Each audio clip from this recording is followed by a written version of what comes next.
Ang kwento ni Tomby.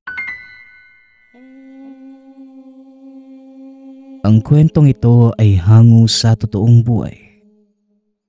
Mula ito sa isa nating tagapakinig na itago na lang natin sa pangalang Alan. Walang eksaktong taon. Cavite. Si Alan ay nakatira sa isang lugar sa Cavite na may kumakalat na kwento tungkol sa isang matandang lalaki na tumutupad ng hiling sa itaas ng bundok na malapit lamang sa kanila. Nalaman ni Alan na interesado si Berto tungkol dito. Kahit na anong pigil niya ay ayaw ni Bertong pakinggan si Alan. Kahit na maraming sabi-sabi sa lugar na ang bundok na yon ay napapaligiran ng mga nilalang na hindi nabibilang sa ating mundo. Marami pa ring binalak na umakyat at sinubukang humiling. Ngunit kung hindi sila nawawala, natatagpuan naman sila sa ibaba ng bundok na wala ng buhay. Tadtad ng kalmot at puno ng kagat ang mga parte ng katawan. Palagi rin nila itong natatagpo ang labas ng bituka. Wala na ang utak maging ang puso. Natangay na rin ang isang nilalang o hindi kaya mabangis na hayop. Alam mo naman pare kung gaano kadelikado yung bundok na yun eh. Kung hindi mo pa naririnig kung ano yung nangyayari sa mga taong natatagpo ang patay, pagkatapos nilang sumubok ewan ko na lang sa'yo. Wika ni Alan. Pare, alam mo namang yun lang ang pag-asa ko para gumaling yung nanay ko, hindi ba? Ilang doktor na ang pinuntahan namin dito sa baryo. Wala pa ring makahanap ng gamot ni nanay. Yun na lang yung pag-asa namin pare para gumaling si nanay eh. Saka, baka makagawa pa ako ng 2 hiling. Malay mo, hihilingin ko na payamanin kami. O tayo, isasama kita syempre. Tugon ni Berto. Sigurado kung meron pang ibang solusyon dyan pare. Huwag ka munang gagawa ng kahit anong ikapapahamak mo. Sa kayang kayamanan, mawawala yan at mauubos. Huwag ka nang magangad pa ng yaman pare. Unahin mo muna ang pagpapagaling sa nanay mo. Kung may pera lang talaga ako, babayaran ko na ang utang ko sa'yo. Para madala mo sa eksperto na doktor ang nanay mo. Kaso, gipit din talaga kami. Wika ni Alan. Napailing na lamang si Berto bago tumayo at nagpaalam kay Alan.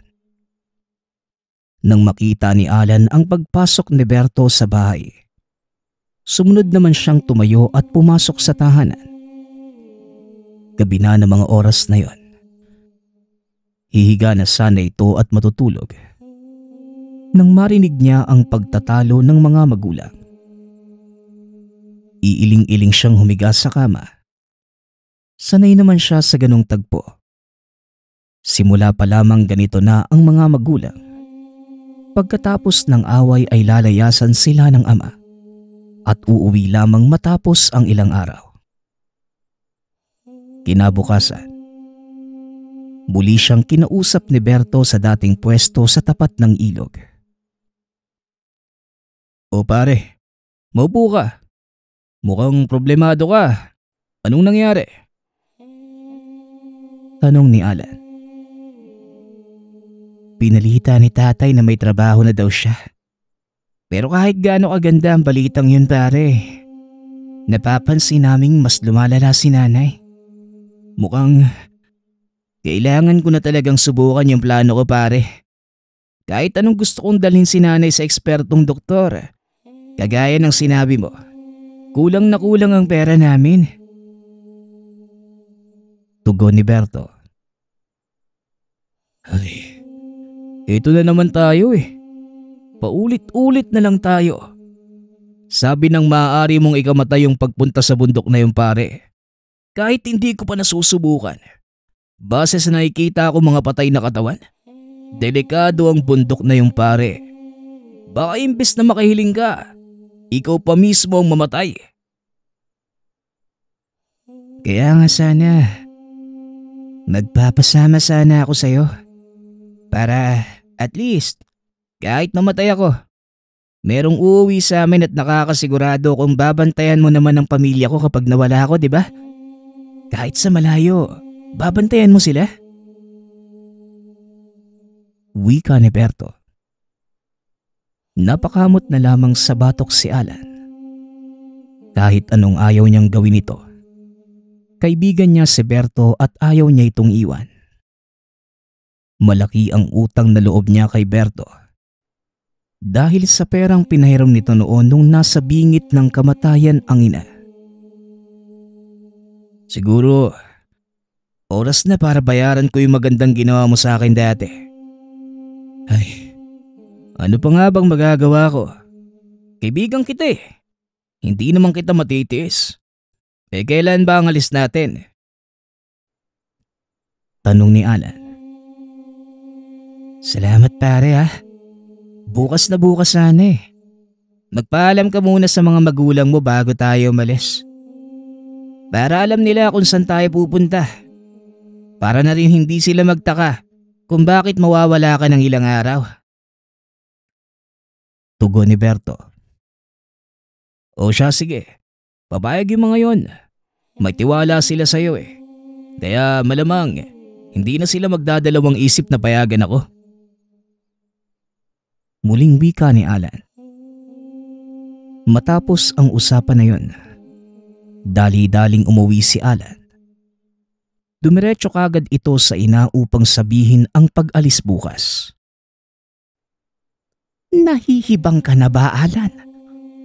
Kahit pinagkakatiwalaan ko ang kaibigan mo, hindi ko pinagkakatiwalaan ng lugar na pupuntahan niyo. Ay naku Alan, nasisiraan ka na yata ng bait. Wika ng nanay ni Alan. Nay, kasama ko naman po si Berto. At yung mga pumupuntang tao doon sa bundok noon, nag-iisa lang sila. Mas maililigtas namin ang isa't isa kung kaming dalawa ang pupunta. Saka hindi nyo ba naaalala yung ginawang pagpapairam ng pera ni Berto sa atin? Na hanggang ngayon, binabayaran pa rin natin. Yun yung nagsalba sa buhay mo noon na eh. Tugon ni Alan. Napabuntong hininga na lamang ang nanay nito nang maalala ang sinabi ng anak. Ilang minuto pang pagpuwersa ang ginawa ni Alan bago tuluyang pumayag ang ina. Bago sumikat ang araw, nakahanda na ang mga gamit ni Alan na kakailanganin sa paglalakad. Tubig, pagkain, flashlight, first aid, kutsilyo at iba pa. 4:00 ang usapan nila ni Berto. Magkikita sila sa labas lamang ng bahay nito. At dahil magkatabi lamang sila ng bahay, pagkalabas ni Alan ay nakita na niya sa labasan si Berto. Naglakad na sila paakyat ng bundok. Maaliwalas ang hangin at talagang malamig ang simoy nito. Hindi rin kagaya ng inaasahan ni Alan na magiging masangsang ito dahil siguro sa mga nawawalang taong sumubok na akyatin ang bundok. Tahimik ang paligid. Sa katunayan, mga huni ng ibon lamang ang maririnig. Mga yapak nila sa tuyong dahon ang nagsisilbing ingay sa paligid. Wala silang nararamdamang kahit anong kakaiba sa paligid. Wala rin silang nararamdamang nakamasid sa kanila habang naglalakad. Tumaas na ang araw nang nasa kalagitnaan sila sa pag-akyat. Naisipan nilang magpahinga na muna at kumain. Ang mga matataas na puno ang nagsilbing silong. Mga dahon nito ang nagsisilbing takip laban sa init ng araw. Hindi kagaya ng sabi-sabi ng marami. Hindi naman masyadong madilim sa kakahuyan. Lumulusot pa rin ang sinag ng araw na nagsisilbing liwanag. Kahit na gaano kakapal ang mga dahon sa puno. Alam mo pare, hindi naman pala gaano kadilim dito no? Kung hindi lang talaga dahil sa mga sabi-sabing delikado ang bundok na ito. Magandang lugar to para mag-hiking at picnic. Wika ni Berto. Oo nga pero hindi na masamang mag-iingat, alam mo na. Meron pa rin mga natagpuang bangkay sa baba ng bundok na to. Tugon ni Alan. Napatango na lamang si Berto. Bago iligpit uli ang gamit, sinimulan muli ang paglalakad. Nagsisimula na naman ang paglubog ng araw. Nakikita na nila ang pinakataas ng bundok. 8:00 na ng gabi na makatungtong na sila sa taas. Nakita nila ang 2 malaking puno na nasa pinakadulo nito. Sa gitna ng 2 puno ay may isang maliit na kubo. Hindi pa man sila nakakapasok. Nakita na nila ang isang matandang lalaking nakaupo sa sahig. Nakapikit sa harap ng isang lamesa. Nakasuot ito ng isang puting damit at pinares ng puting maluwag na pantalon. Ako na ang papasok, Alan. Para makatakbo ka kung may gagawin man ito sa akin. At kaagad kang makatawag ng tulong. Wika ni Berto. Huwag kang manakot pare. Magiging maayos ang lahat. Sasama ako sa loob pare. Para may kasama ka. Baka ano pang gawin nun sa'yo Tugon ni Alan. Napabuntong hininga si Berto at tumango na lamang. Sabay silang naglakad papunta sa loob ng bahay na matandang lalaki. Isang hakbang pa lamang nila sa loob ng bahay nito. Kaagad na itong dumilat at tumingin sa kanila. Ikaw ba ang lalaking sinasabi nilang tumutupad ng hiling sa lugar na ito? Tanong ni Berto. Maupo ka, binata. Oo, ako nga. Dahil narating mo ang aking tahanan, bibigyan kita ng isang kahilingan na maaari kong tuparin. Mabili ka. Ang kagalingan ng iyong ina na kahit kailanman, hinding-hindi na kayo magkakasakit pa. Maraming pera o pagsikat. Mamili ka. Ano ang iyong pipiliin? Tanong na matandang lalaki. Pare, piliin mo na yung pamilya mo. Kagaya ng sabi ko sa'yo, yang yaman sa kakasikatan, hindi yan mananatili sa buhay mo. Mawawala at mawawala rin yan. Mungkahi ni Alan. Napatigil si Berto at nagdadalawang isip. Nais niyang gumaling ang ina ngunit sinabi ng isipan niya na mas gusto niyang yumaman. Pare, ano ba? Hoy, huwag mong sabihing pipiliin mo ang yaman ha. Mapagtatrabahuhan natin yan pare. Pero yung kalusugan at paggaling ng nanay mo, walang-wala tayong magagawa dun. Kaya humiling ka na. Wika ni Alan. Alam mo pare, kapag yumaman ako, madadala ko yung nanay ko sa isang doktor na magaling. Mayaman na nga ako Mapapagamot ko pa siya. Tugon ni Berto. Ikaw na nga ang nagsabi na bihira ang sakit ng nanay mo, di ba? Paano kung walang doktor na makahanap ng lunas sa sakit niya? Muling wika ni Alan. Mukhang hindi pa kayo handa sa inyong desisyon. Bumalik na lamang kayo kung napag-isipan nyo na ang inyong nais na hilingin. Sabat na matandang lalaki. Hindi ba pwedeng humiling ka na lang din, Alan? Para dalawa ang pwede nating makuha. Tugon ni Berto. Sa inyong dalawa, isa lamang ang pwedeng humiling. Dahil ngayon lamang ako nakakita ng 2 magkasamang pumunta dito. Iisa lang ang pwedeng humiling sa inyo. Kaya umalis na kayo. Pag-isipan niyo muna kung ano ang pinakanais ng inyong puso. At yun ang aking tutuparin. Wika na matandang lalaki. Hindi. Nakapag-isip na ako. Nais kong hilingin ang kayamanan. Payamanin mo ko. Maging ang pamilya ko. Wika ni Berto. Nakakasigurado ka na ba sa pasya mo, iho? Hindi ko nararamdaman na yan ang gusto ng puso mo. Huwag kang magpapadala sa mga bagay na hindi mananatili sa iyong buhay. Habang buhay. Tugon ng matandang lalaki. Sigurado na ho ako. Kayamanan ang inihiling ko. Muling wika ni Berto. O siya, sige. Ibinibigay ko na sa iyo ang iyong hiling.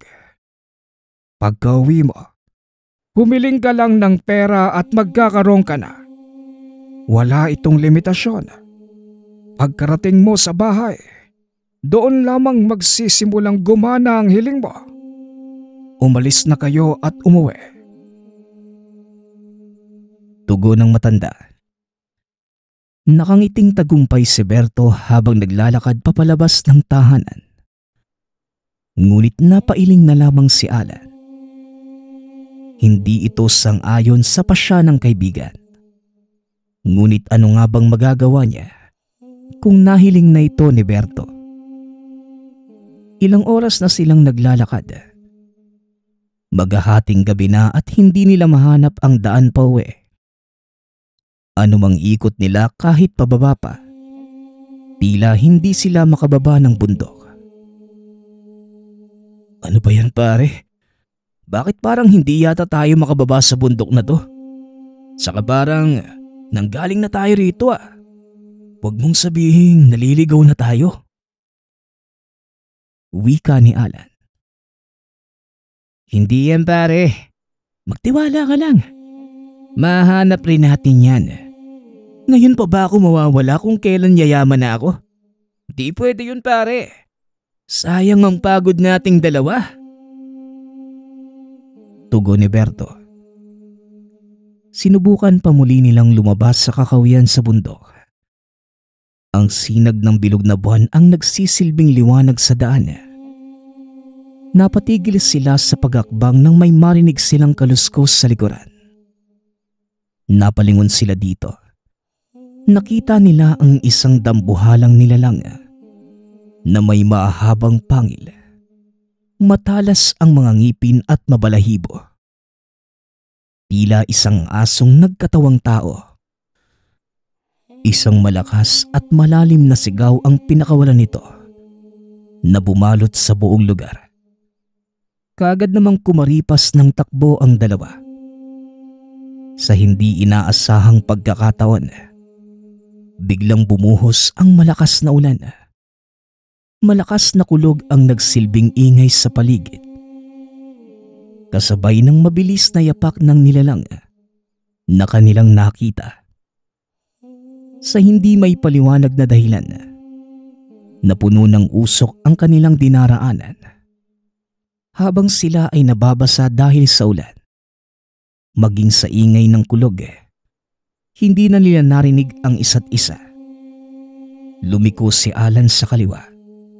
Hindi na malayang lumiko si Berto sa kanan. Pare, tumakbo ka lang, pare. Naririnig ko siyang lumalayo. Maaari pa natin siyang matakasan. Sundan mo lang ako. Sigaw ni Alan. Ilang minuto pa ang tinakbo ng binata bago nilingon ng likuran. Napatigil siya nang hindi niya makita si Berto na nakasunod sa kanya. Dali-dali niyang nilibot ang paningin. Nawala na din ang mga mabibilis na yapak. Tila naligaw niya ito. O baka naman sumunod ito kay Berto. Nawala rin ang kaninang usok na bumalot sa lugar. Ngunit patuloy lamang ang pagbagsak ng ulan. Basang-basa man, sinubukan niyang bumalik kung saan siya nanggaling bago tumakbo. Ngunit dinala ito ng mga paa sa labasan at baba ng bundok. Paano ko nakalabas? Bumalik ako sa tinakbuhan ko eh. Tapos nakailang ulit na rin kaming umikot pero hindi namin mahanap ang labasan. Paano nakalabas ako? Wika ni Alan sa sarili. Nagtatakang naglakad ang binata pabalik sa tahanan. Wala na ang mga dinala niyang gamit dahil naibagsak niya ito habang tumatakbo. 4:00 na madaling araw na mga oras na yon. Nagulat siya nang makita ang orasan. Hindi niya namalayang ilang oras na siyang tumatakbo. Tila pakiramdam ni Alan, minuto lamang ang tinagal ng kanyang pagtakbo. "Oh anak, bakit basang-basa ka? Hindi naman umuulan ha?" Tanong ng ina. "Anong hindi ma?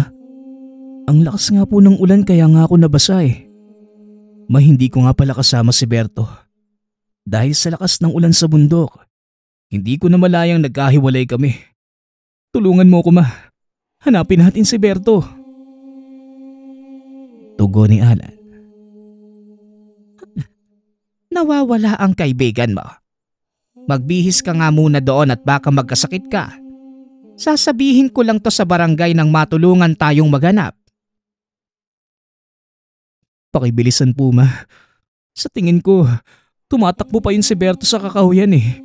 Baka hinahabol pa yun ng nilalang na nakita namin. Pakibilis po ma."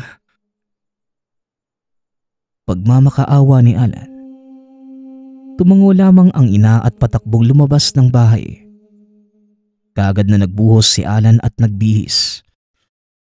Nang makalabas ng tahanan, nakita niyang hindi bababa sa 10 tao ang may dala ng kahoy na nagliliyab.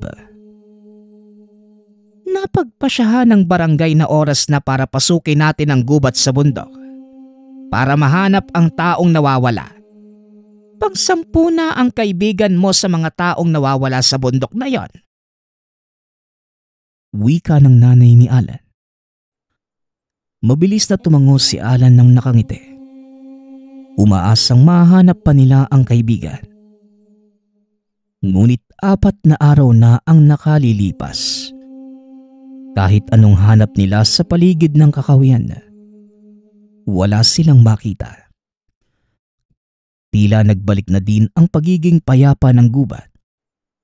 Wala ring bakas ng pag-ulan sa gubat dahil lahat ng dahon sa lupa ay tuyo. Nang makakyat din sila, wala na roon ang nakita nilang bahay kung saan nakatira ang matandang lalaki. Wala na rin ang 2 malalaking kahoy. Sumuko na lamang sila sa paghahanap nung 5 araw. Tila nawala lahat ng bakas na matandang lalaki. Maging ang bahay nito. Nasigurado si Alan na hindi siya nananaginip nang pumunta at pumasok sila doon. Hanggang sa ilang taon nang nakalipas, wala na ang mga magulang ni Alan at ni Berto. Tuluyang namatay ang ina ng kaibigan. Makalipas lamang ang ilang buwan ng pagkawala niya. Dahil sa lumalalang sakit, namatay din ang tatay ni Berto at mga magulang ni Alan dahil sa pagtanda at panghihina ng katawan. Wala na muling nagtangkapang umakyat sa bundok. Si Berto ang huling narinig niyang naging biktima. Hanggang sa napagpasyahan ni Alan na umakyat muli sa bundok kung saan nawala ang kanyang kaibigan.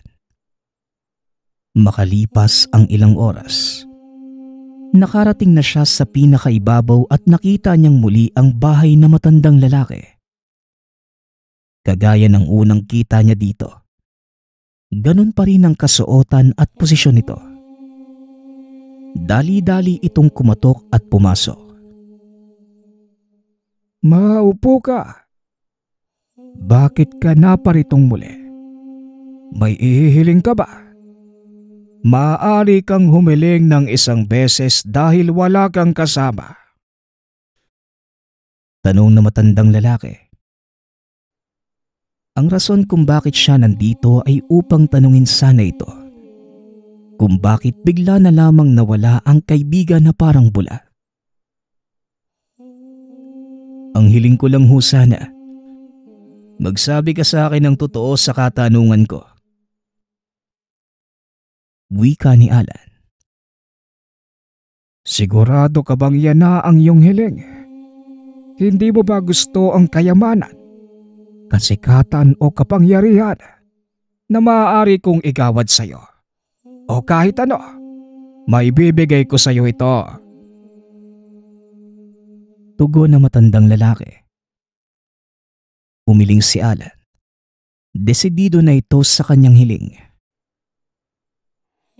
Nararamdaman kong yan talaga ang iyong pinunta dito. Sige, maaari ka nang magtanong. Nakikita ko ang lahat ng bumababa at umakyat sa bundok na ito. Kaya alam ko rin ang lahat. Nasaan po ang kaibigan ko? Bakit bigla siyang nawala nang sinubukan namin siyang hanapin? Yun ba? Mas pinili ng iyong kaibigan ng humiling ng panandali ang kaligayahan. Mas pinili niyang sundin ang kanyang gusto kesa sa kanyang pangangailangan. Ang mga hiling na tinutupad ko lamang, ang tunay na hinihiling ng puso ng isang tao. Ngayon, wala nang makakahanap sa kanya. Maghihintay siyang may isang taong sumubok at muling humiling ng ninanais talaga ng puso niya bago ko pakawala ng iyong kaibigan. Magiging kaparehas siya ng mga taong natatagpuan niyo sa baba ng bundok. Mawawalan siya ng buhay. Yon ang kaparusahan sa kanyang pagiging makasarili at pag-isip lamang sa kanyang kaligayahan. Hindi niya inisip ang iba. Makakalis ka ng ligtas sa bundok na ito. Gagabayan ka ng aking pagpapala upang mabilis mong mahanap ang daan palabas at walang humarang sa iyong pag-uwi. Humayo ka na. Lahat ng aking sinabi, hindi mo ipagkakalat sapagkat nais kong ang mga taong pumunta dito humiling ng isang bagay na talagang nais ng kanilang puso. Huling wika na matandang lalaki. Bumaba si Alan sa bundok. Kagaya ng sinabi nito, mabilis siyang nakauwi. Mabilis na lumipas ang mga taon. Wala na siyang narinig pang nagbalak na umakyat sa bundok. Wala ring sumubok na galawin ito o hindi kaya putulin ang mga puno. Tila takot ang mga tao sa lugar. Habang tumatanda si Alan, hindi niya maiwasang ibalik ang mga alaalang pinagdaanan kasama ang mabuting kaibigan na sinamahan niyang humiling sa itaas ng bundok. Ang susunod nating kwento ay mula sa isa nating tagapakinig. Naitago na lang natin sa pangalang Darwin. Walang eksaktong taon. Probinsya ng Caloocan. Nang mga panahong ito, nagpunta ang binata sa tahanan ng pinsang si Daryl. May negosyo itong car wash at kinakailangan ng isa pang tao. Ayaw na nitong kumuha ng hindi kakilala.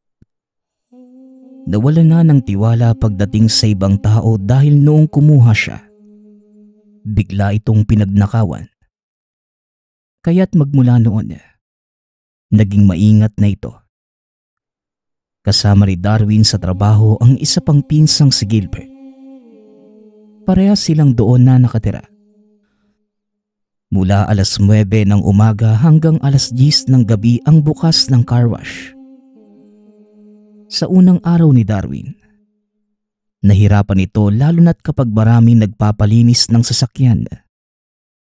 Pero kalaunan, nasanay na rin ang katawan. Noong unang tapak pa nga niya sa Caloocan, nanibago siya dahil mas maingay dito kumpara sa probinsyang pinanggalingan. Sa katunayan pa nga niya, mas marami at naglipa na ang mga tsismosa sa syudad. Naalala pa ng binata noong makita siya na nagkukumpulang mga nanay. Narinig niya ang pinag-uusapan na baka siya ang lalaki ni Daryl. Lingid sa kalaman ng mga ito, napinsang buo niya ang binata. Pero inaamin niya na kaya nasabi yon ng mga tsismosa dahil totoong tagilid ang pagkalalaki nito. Malalamang kagad sa tono ng boses at sa kilos ng katawan. Habang tumatagal, napapamahal na kay Darwin ang trabaho. Dahil bukod sa malaki ang pasahod, nagsisilbing ehersisyo na rin ito para sa kanya. Matrabaho din ang pagiging car wash boy. Kailangan ng karagdagang pagtsatsaga.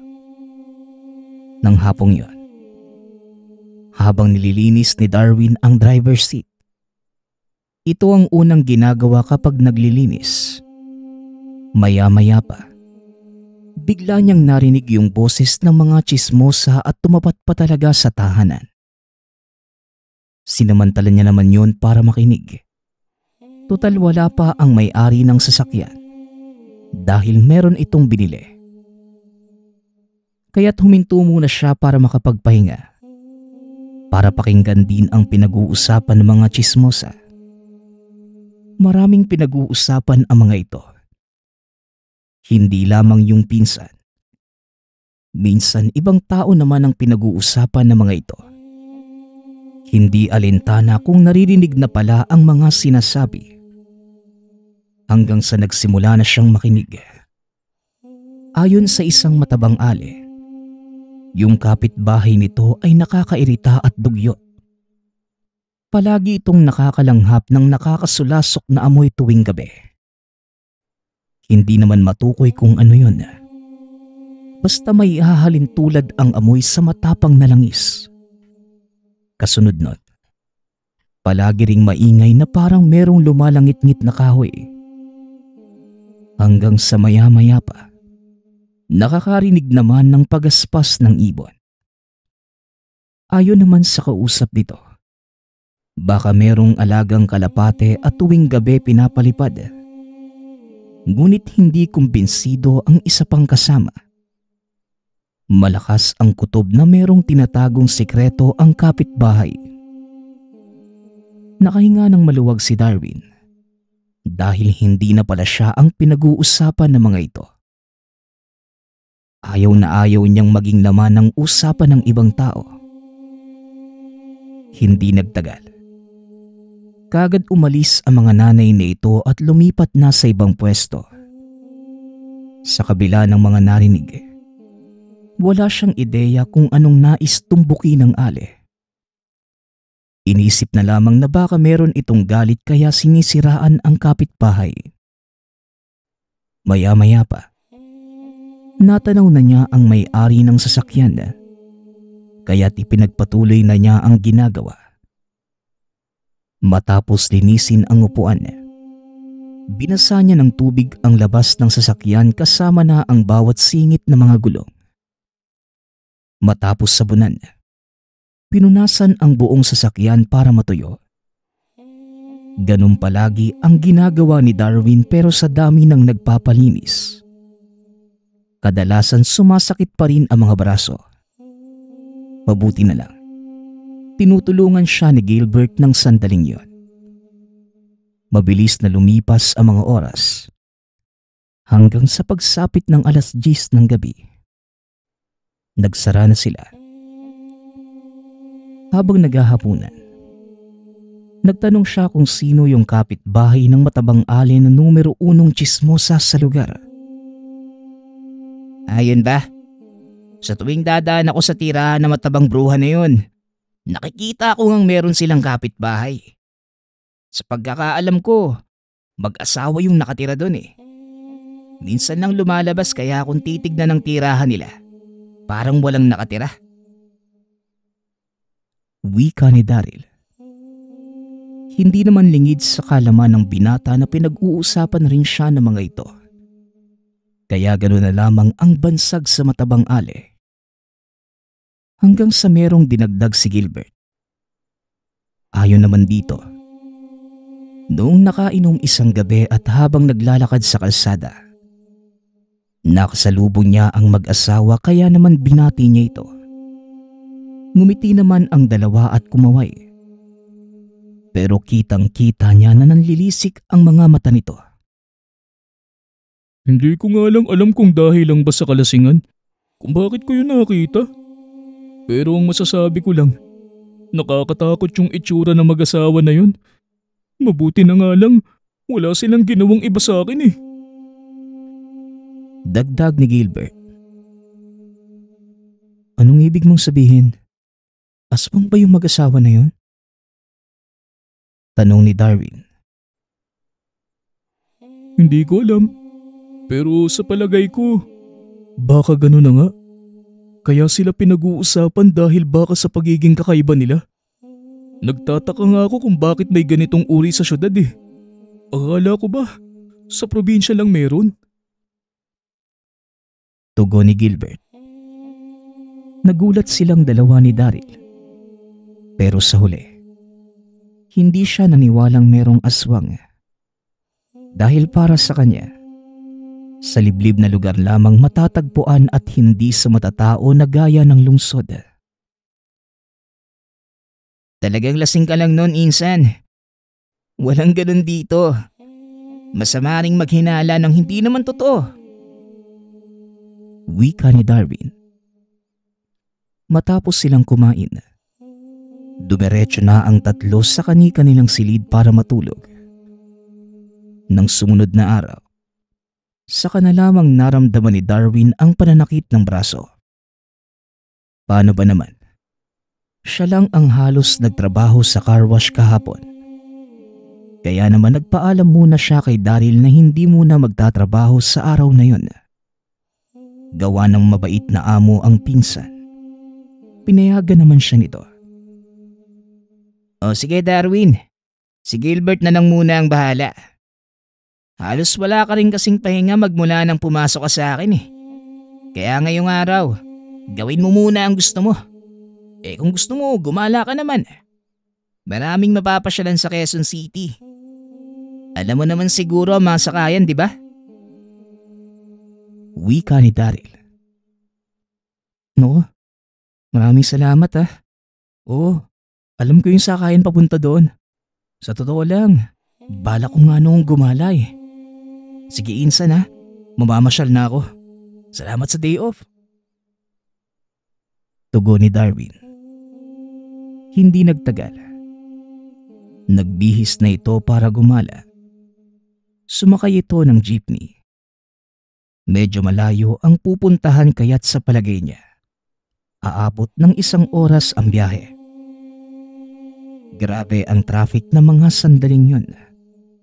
Sa kalagitnaan ng biyahe, merong sumakay na matandang babae na sa tingin niya, nasa 80 anyos. Napansin niyang nanlalaki ang mga mata nitong nakatitig sa kanya. Pero tumabi ito malapit kay Darwin. Ilang beses niya itong nahuling nakatitig. Bakas din sa mukha nito ang takot. Ilang sandali pa, dahil sa pagbaba ng mga tao ay kumonti na lamang ang natitirang pasahero sa jeep. Malapit-lapit na rin ang destinasyon ni Darwin. Hindi nagtagal. Merong ibinulong sa kanya ang matanda. Ayon dito, may mga nilalang na may balak kumuha sa kanya. Hindi nakasagot si Darwin ng mga sandaling yun. Dahil parang umurong ang dila sa labis na takot. Ramdam niyang nagsasabi ito ng totoo.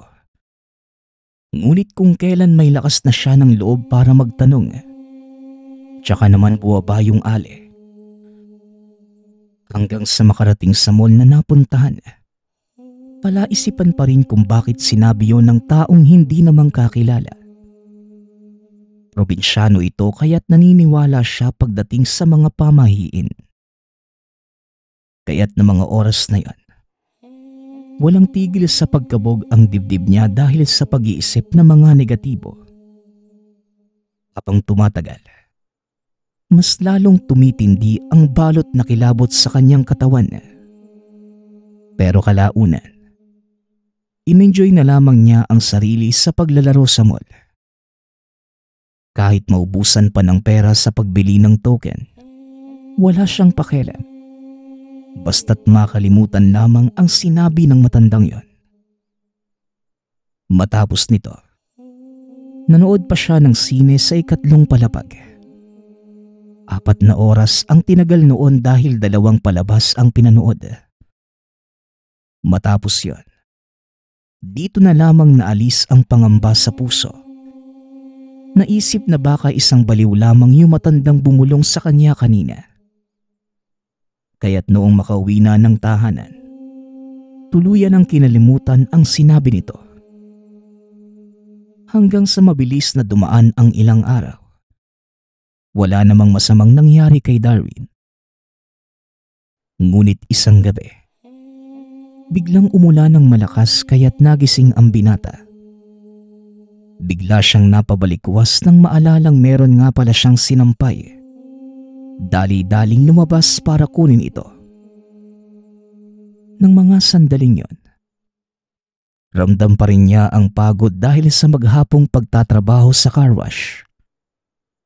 Noong itaas ang kamay para kunin ang damit, bigla na lang sumakit ang mga kalamnan. Ilang sandali pa ay patapos na sana sa ginagawa nang may makitang 2 naglalakihang ibon sa hindi kalayuan. Nakadapo sa sanga. Hindi niya alam kung bakit biglang bumigat ang pakiramdam. Siguro ay dahil alam niyang hindi pangkaraniwang ang mga ibon na yon. Saan ka ba naman makakita ng ibon na may sobrang lapad na tuka? Itim ang balahibo at nagliliwanag ang mga mata. Papasok na sana sa loob nang biglang lumipad palapit sa kanya ang isang ibon. Ang buong akala ng binata, katapusan na niya ng mga sandaling yun. Ramdam niya ang pagkapit na mga kuko nito sa kanyang likuran. Ilang beses din siyang tinuka na parang tinatangka siyang hatakin. Mabuti na lamang, nakapasok kagad siya ng tahanan. Tinignan sa harap ng salamin ng likuran. Napunit ang damit at nagtamo ng mababaw na sugat. Nakahinga ng maluwag dahil akala niya'y madadagit na siya ng nilalang. Ginamot na lamang ang sugat at napagtantong baka pakay siya ng mga aswang. Maaaring ito din ang tinutukoy ng misteryosong matanda na minsang nakasabay sa jeepney. Kaya naman ng mga sandaling yon, nangangamba siya para sa sarili. Hindi rin ito gaanong nakatulog dahil sa pangyayari. Kinabukasan, habang nagtatrabaho, hindi sadyang nahawakan ni Gilbert ang sugat kaya naman. Napainda ito habang hawak ang likod. Teka pare, anong meron sa likod mo? Nasaktan ka na lang bigla? Tanong ni Gilbert. Kagabi kasi, habang kinukuha ko yung mga sinampay ko, meron akong nakitang 2 naglalakihang ibon. Inatake ako ng isa. Nakalmot ako sa likuran. Malakas ang kutob ko, Bert. Hindi sila ordinaryo. Pagpapaliwanag ni Darwin. Anong ibig mong sabihin? Mga aswang yung nakita mo kagabi? Tanong ni Gilbert. Kaya naman napatango na lamang siya bilang pagsagot ng oo. Maya-maya pa ay biglang nagsalita ang pinsan. Naku, yan na nga sana yung ibabalita ko ngayon kaya kita tinapik. Kanina kasi, habang bumibili ako sa tindahan, Nakausap ko si Aling Corazon, yung anak ni Aling Ibet, yung matabang babaeng tsismosa. Biglang dinugo kanina. Kagabi pa pala nakakaramdam ng pananakit at pagpintig ng tiyan. Akala nila sumisipa lang yung sanggol, kaya hinayaan lang nila. Tapos nung umaga, ayun, dinudugo na. Namatayan nga rin sila ng alagang aso eh. Mukhang hindi tao ang pumatay, kaya tumawag na sila ng manggagamot. Ayon sa matanda, pagkatapos magtawas, aswang ang may gawa at nawala din ang sanggol sa sinapupunan. May malaking galit ito kay Aling Bet eh, kaya nadamay ang pamilya at pati yung alaga nilang hayop.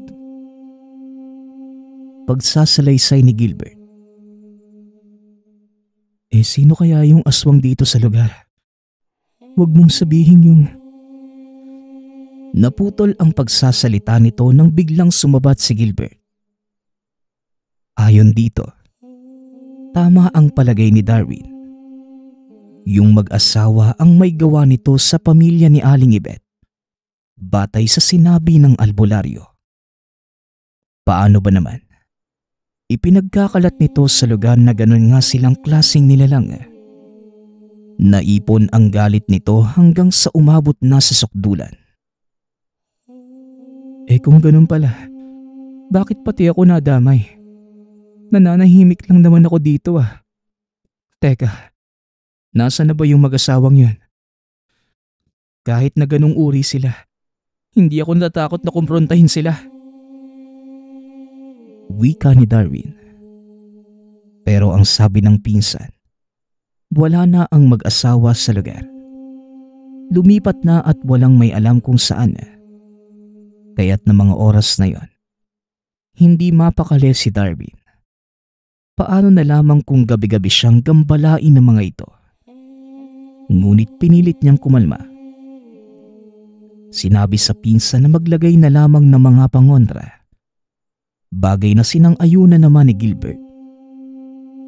Pagsapit ng hapon, pinahinto muna siya ni Daryl sa paglilinis ng sasakyan at inutusang magluto. Habang naghihiwa ng bawang, biglang nanakit ang ulo niya nang malanghap ang alingasaw nito. Napahawak sa sentido dahil sa matinding pagkirot. Pakiramdam niya, pinahihirapan siya ng amoy ng bawang. Ang totoo, may ilang linggo na rin itong nararanasan ni Darwin magmula nang mamasukan sa pinsan. May pagkakataon na siya ang nakatoka sa pagluluto.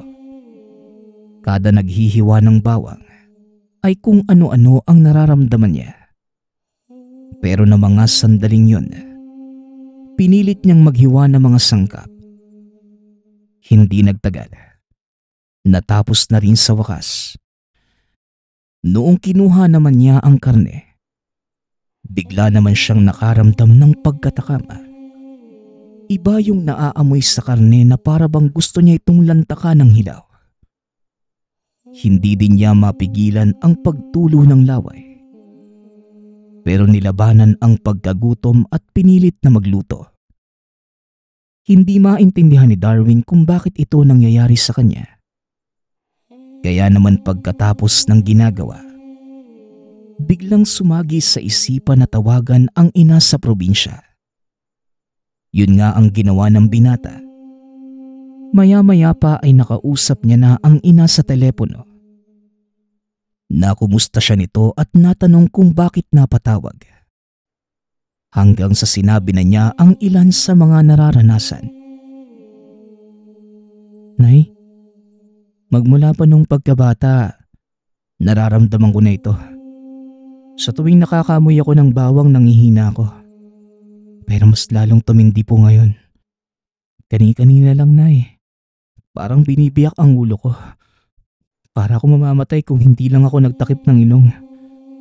Tapos noong nakaraan lang po, muntik na akong mabiktima ng aswang. Ano po bang nangyayari sa akin ay? Para na ako mababaliw eh. Wika ni Darwin. Saglit na natahimik ang ina. Hanggang sa maya-maya pa, Meron itong ipinagtapat na labis niyang ikinagulat. Isa lamang pala siyang ampon at hindi tunay na mga magulang ang nakagisnan. Ayon sa ina, anak siya ng mag-asawang aswang at pinaampon lamang siya noon. Pero kalaunan, binabawi rin ngunit nilayo siya ng kinamulatang ama't ina. Hindi lubos akalain ng ginang na sa pagpunta ni Darwin sa Caloocan, dito pa niya matatagpuan ang tunay na mga magulang. Naramdaman siguro ng mga ito na siya ang anak. Dahil sa nalaman, bigla niyang binabaan ng ina. Hindi niya akalaing ampon lang pala siya. Nakaramdam ito ng sama ng loob dahil sa pagsisinungaling. Kaya pala magmula pa noon, meron na siyang napupunang kakaiba sa sarili. Nang mga oras na yon, hindi niya matanggap na meron siyang dugong aswang. Dito na pagtanto na kaya nagpakita ang dalawang malaking ibon.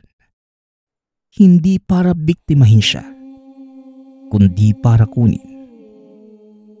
Ng mga sumunod na araw, habang nagsasabo ng sasakyan, meron itong nasagap na balita kay Gilbert. Ayon dito, yung pangalawang tsismosa sa lugar na si Aling Bebang, muntik nang malapa kagabi ng dalawang naglalakihang aso. Habang naglalakad sa daan niya, ang buong akala nito ligtas na sa lugar. Pero kani-kanina lang bigla namang dinapuan ng lagnat ang anak nito. Kaya naman pinatawas ito sa albularyo. Ang lumalabas na resulta, naghihiganti yung mag-asawang aswang dahil sa pagiging tsismosa ng ale. Namarkahan ng anak nito. Kailangang humingi ng tawad ng ginang sa paninirang puri na ginawa. Humingi naman ba ng tawad si Aling Bebang? Tanong ni Darwin. Yun nga yung problema eh. Wala na kasi dito sa lugar yung mag-asawa. Pero matigas yung ulo ni Aling Bebang. Sabihin ba namang hindi siya hihingi ng tawad?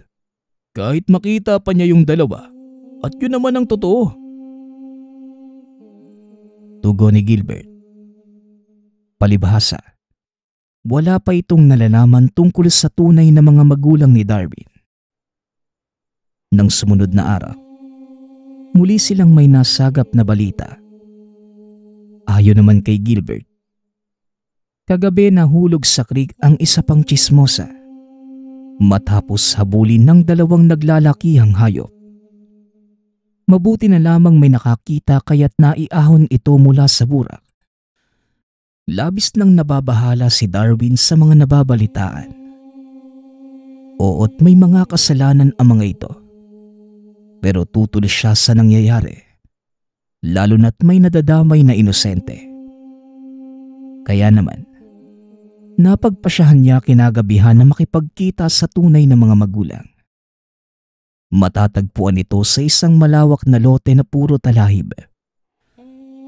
Kitang-kita ng dalawang mga mata kung paanong yung dalawang itim na baboy unti-unting naging tao sa pagtama ng liwanag ng buwan sa balat.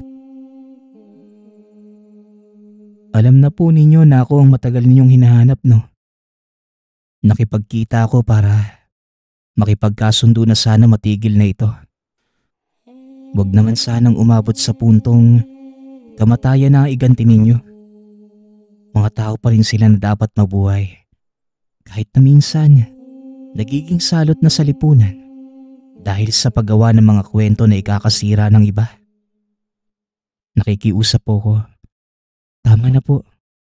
Unawain na lang po natin yung mga taong katulad nila. Wika ni Darwin. Hanggang sa magsalita yung tunay niyang ama. Ayon dito, kailangang maturuan ng leksyon yung mga ganitong klaseng tao.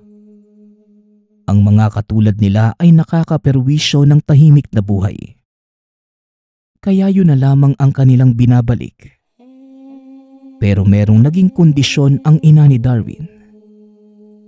Titigil na lamang sila sa paghihigante kung sasama siya sa kanila bilang pamilya. Kaya naman pumayag na lamang ang binata para sa ikakatahimik ng lahat.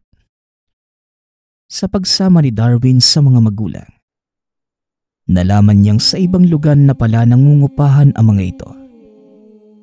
Isinekreto niya ito sa dalawang pinsan dahil hindi niya alam ang mangyayari sa oras na mabulgar. Nagpatuloy pa rin naman siya sa pagtatrabaho kay Daryl. Pero kapag may oras, palihim siyang bumibisita sa ama't ina. Nalaman niyang hindi naman pala sila totoong masama. Namumuhay lang di na kagaya ng isang normal na tao. At kung anong kinakain ng nakakarami, yun lang din ang ipinanglalaman sa sikmura. Kaya nga lang, naglipa na ang katulad nila Aling Ibet at Aling Beba. Kahinaan pa naman ng mga katulad nila ang maging masama sa oras na magalit. Kaya ang payo ni Darwin sa mga taong nasa paligid, iwasang pag-usapan ang buhay ng iba.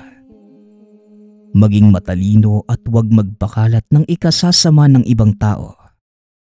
At palaging tandaan na mabuting kapitbahay ang mga aswang.